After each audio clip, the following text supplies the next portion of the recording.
Hello and welcome to the third episode of Noxcast, an Equinox news recap podcast. I'm one of your hosts, Charlotte King. I'm the managing executive editor of the Equinox. And I'm Nathan Hope. I'm the newsreader of the Equinox, and this week we're joined by our senior photographer, Emma Osborn. Hi.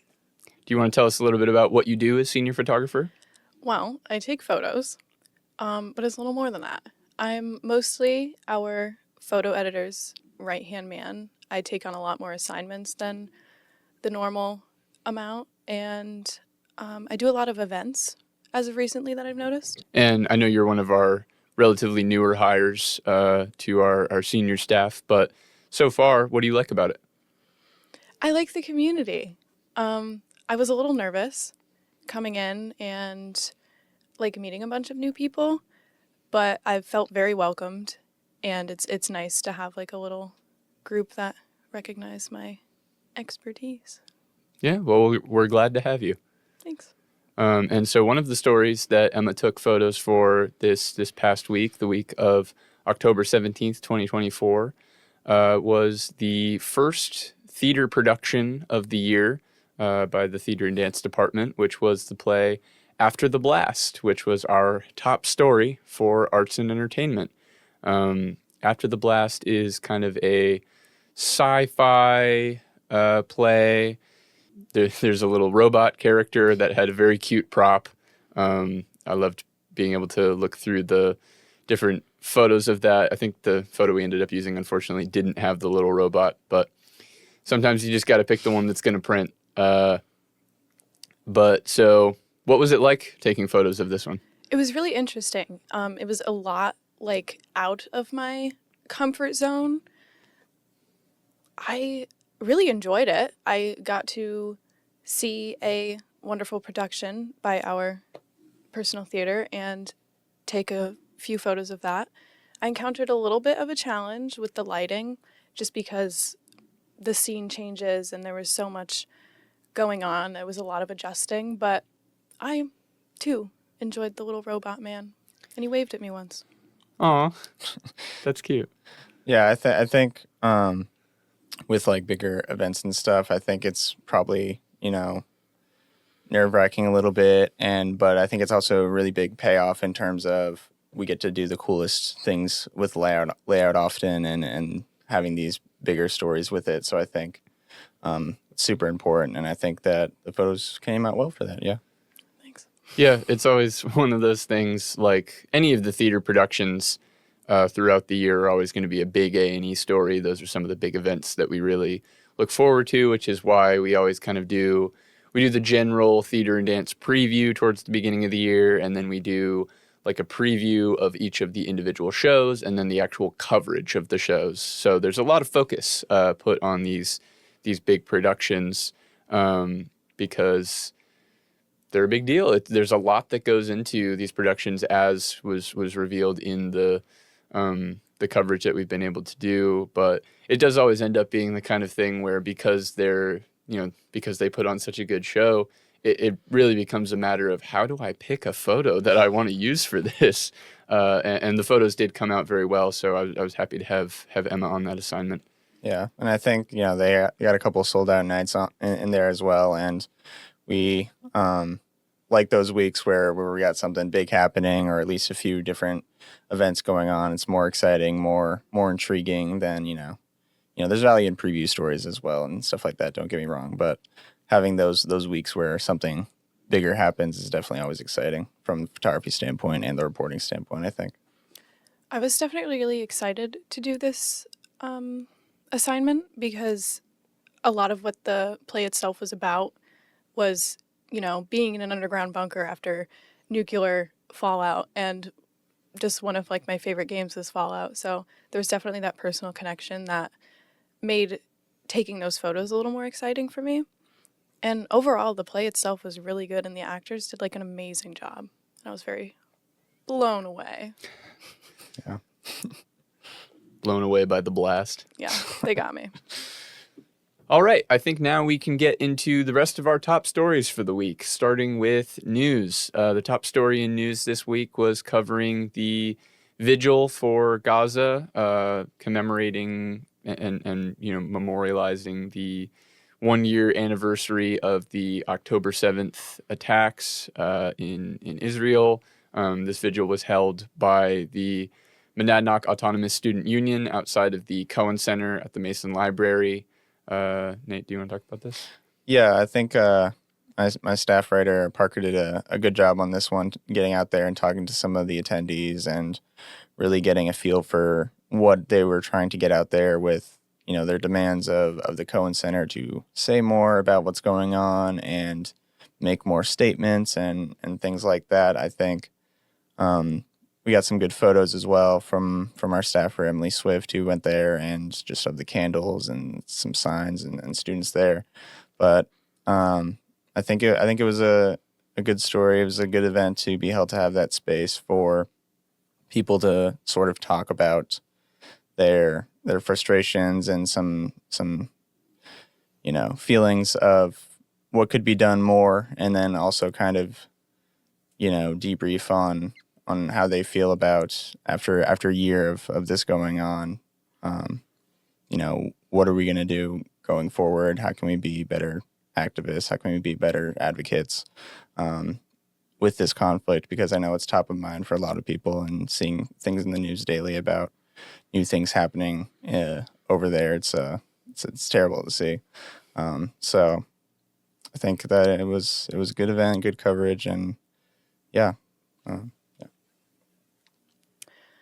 I am really happy to see that they were doing something about that, especially with, I haven't really seen a lot going on in Keene about what's happening in Gaza, and especially since we just hit that 1 year, it was definitely, it touched a certain part of my heart to see people here that actually care, because what's happening is devastating, and I'm glad there are still people advocating and speaking out and getting all of this stuff out there and really speaking true to their heart.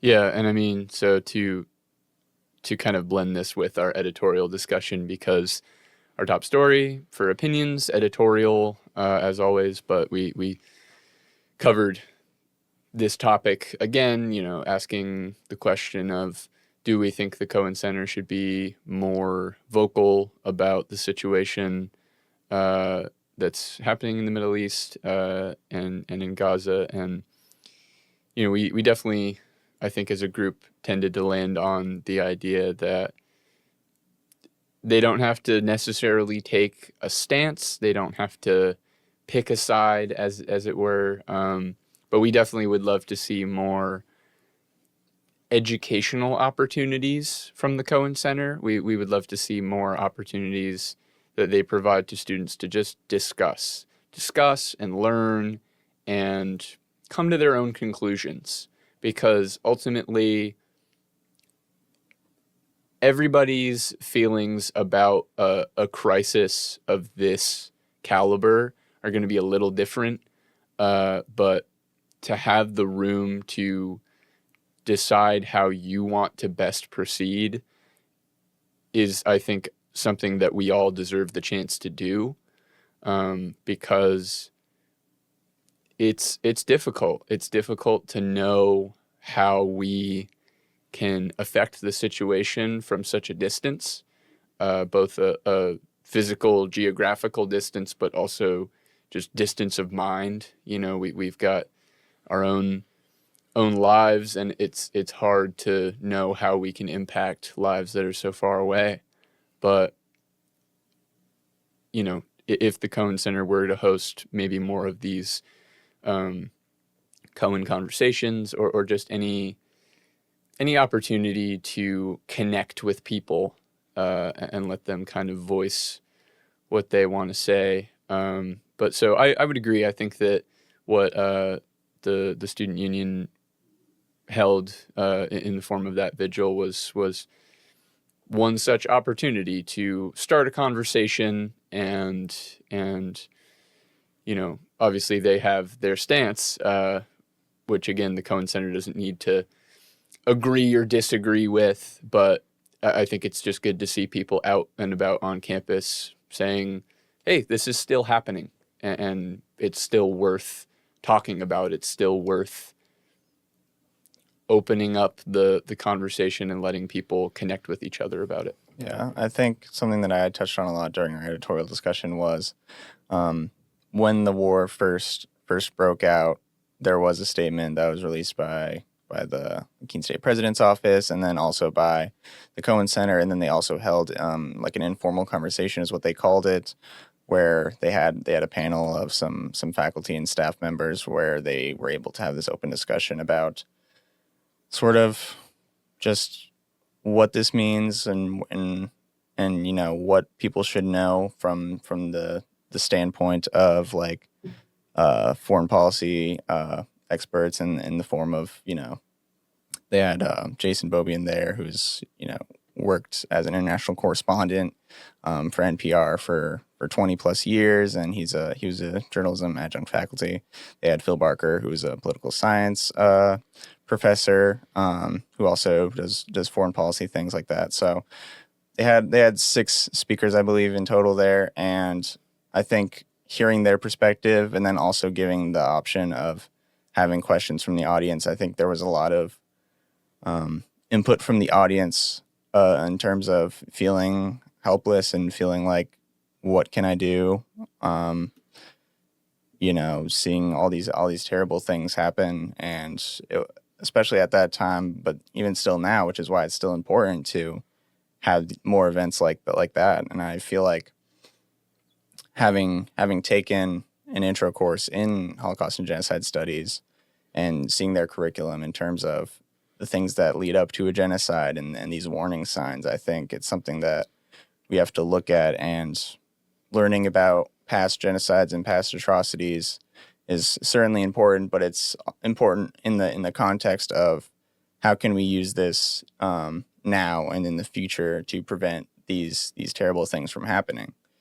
So I think having those open conversations where people can vent those frustrations and anger and be upset about these things, but then also channel that into action, and then channel that, is there any way that we can offer any assistance to make it so things are just a little bit better over there. I mean, having just a conversation where people can vent that, I think would be extremely beneficial. Having them release a statement or two talking about, after a year, where do things stand, you know, what students should know, I think it would be very beneficial, because people will just continue to feel sort of helpless unless they have a space to do that.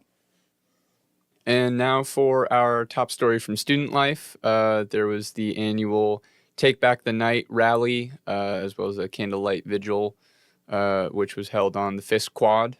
This is an annual event. It's not specific to Keene State, but Keene State has been doing it for a while, and this is meant to commemorate and celebrate the lives of sexual violence survivors and victims. And so, you know, people could come out. There's a stage where they had some different speakers, people who were reading poems or stories that pertain to the experience of sexual violence. And, you know, there was food, therapy dogs, lots of different events. Yeah, I think it was a really powerful event, giving that space to people to be able to speak out. And also they made a human ribbon where they had people hold up purple balloons, and then Will Roble, the Keene State marketing photographer, flew a drone overhead to sort of capture that on video. So that was cool to see. But they also did things a little bit differently this year, in that traditionally it would be like a rally march to downtown, and then they would hold things there.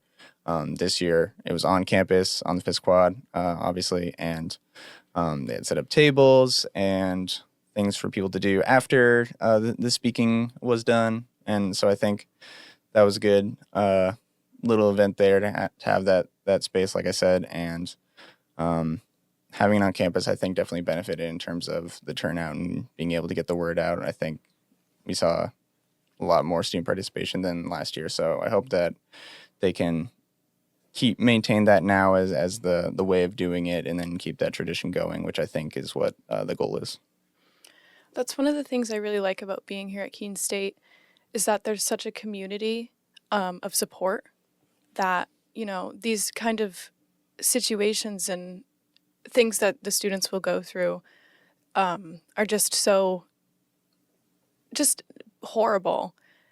And every step of the way, there's always going to be someone here that will help support you and get you the help that you need, as well as just the counseling, or even if if you don't want that, there's always just so many options. And that's what I really like, because it definitely makes you feel less alone in situations like that.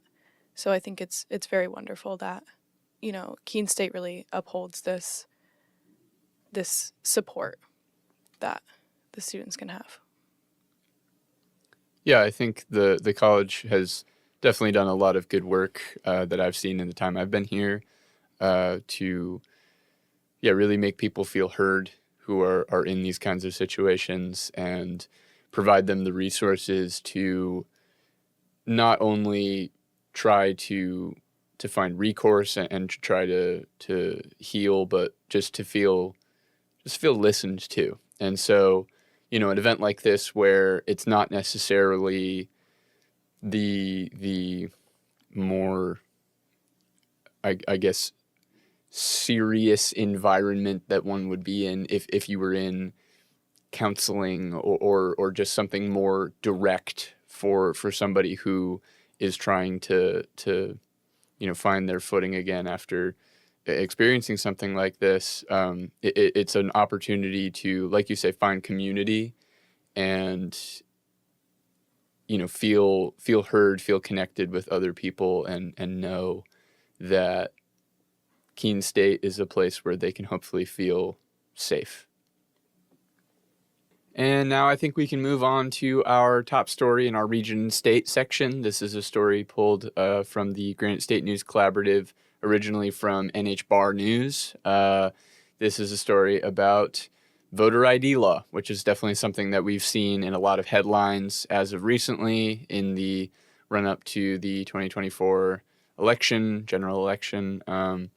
And, we've got an instance where the American Civil Liberties Union, as well as some other voting rights groups, are suing over the laws that Governor Sununu is signing into law. We're seeing a lot of changes, a lot of kind of rapid changes. I do know that this current law would not impact the election that we're running up to, because it wouldn't take effect until, I believe, November 11th, which is after the general election. So there is kind of a looser time frame. This isn't, a last minute hot button, everybody's scrambling to figure out what's going on issue. But it is definitely still impactful in during election season to see these moves that are happening with voter ID, and the people who are running to kind of put a stop to this legislation. Yeah, I think New Hampshire has kind of been a little bit progressive in some ways with voting laws, but then regressive in others. For example, having the same day voter registration where you can just show up to the polls, register. I think that's awesome. But then I also think we're one of, if not the only state where you can't register online, for example. You have to go to like your town office or city hall to do it. And so, but I think when they've done audits and they've looked in the past at some of the elections in the towns and just in the state overall, the rate at which fraud or non-citizens of the state voting, I think, has been extremely low, to the point of not being significant really at all. So I think it's kind of, this new law is sort of a form of voter suppression in that it's tackling an issue that doesn't really exist. And I think it's just going to end up making it harder to vote, and it's going to be more confusing for people, because when you change the process of which to register, it kind of makes people confused, because they thought, oh, well, the law before was I had to bring this, and then now the law is I have to bring this instead, and then this, and then. So it really just creates a confusion, and that's why there's so many voter pamphlets and things that have to be sent out. And I think, the American Democracy Project is doing great stuff on campus in terms of telling people what they need to do in order to register to vote, to go vote. But, they can only do so much in that they are also beholden to whatever laws get passed, like this one, where now they have to make an entire new set of pamphlets and instructional things, because after this election, that's going to be the change, unless, of course, this lawsuit's successful. But I think we need to make it as easy as possible to vote, within the bounds of still making sure, obviously, that only citizens are voting, within the state and stuff like that. But there's other states, I think, that have rolled out, for instance, automatic voter registration once you turn 18 if you're a resident of the state, and I think that's a good thing. I think as little barriers as possible is really the way to go, within reason. And so I think that the ACLU is doing a good thing here with this lawsuit. I mean, I don't really see a reason why they should change it unless there's a serious underlying problem that's not being spoken about. I think it's a little silly that they feel the need to make this so much more difficult for the citizens of their own state when, voting's a basic human right in anywhere in America. So I don't really understand why they would do that. Yeah, I mean, there's the unfortunate fact that in basically any case where these laws are rolled out that maybe border on voter suppression, the people who are going to be impacted first and foremost are usually going to be people who are part of disadvantaged communities. You think about the idea of, you brought up our lack of online voter registration in New Hampshire. That's a big disadvantage for, just as an example, disabled voters who may not have the ability to easily get to their town clerk's office or whatever. And so, lacking that means that you're lacking voters. You're missing, you're skipping over people who, again, in this country should be able to have their say. So yeah, I definitely think it's some good work that the ACLU and other groups are doing to try and uphold the idea that, everybody should get a say. And I think we can move on to our top story for sports this week. A little bit of an unusual week. We had a recap as our top story, which is not typical, but sometimes that's the way it shakes out. And, we were not too broken up about it because this was a solid recap from our staff writer, Teddy Steinberg, and also another really good showing from our field hockey team, who, as we've said on Noxcast before, have been really showing up this season. On their Saturday game this week, this past week, they pulled through with a victory over Plymouth State, our rivals, and so happy to see them keep it going. Keep a really good record going. Yeah, I think from the outside looking in, the field hockey team seems to have a lot of good chemistry going on there, and they had an undefeated record for a while. They unfortunately did have 2 losses, but 12 wins, 2 losses isn't too bad of a record, and being able to beat our rivals, and that's another win in the LEC conference category there. I think they're doing wonderfully, and I think there's a lot of focus often, for good reason also, on like the basketball team and other sports, but I think people kind of need to also focus on field hockey because they've just been so good for so long, even like previous years as well. So I hope that they're going to get their flowers, this year and keep on going. Yeah, I'm definitely very prideful in our Keene State athletics, and especially the field hockey team that's been going on, because I've seen a lot of coverage on that, and they're hitting some good ones. Like they're beating down the other teams, and they're giving us some pride. And it's definitely a different experience to see it from behind the camera and see these girls, you know, their game face on, and they're really just focused, and that teamwork and that community that they have. It's unlike anything you really see from the stands.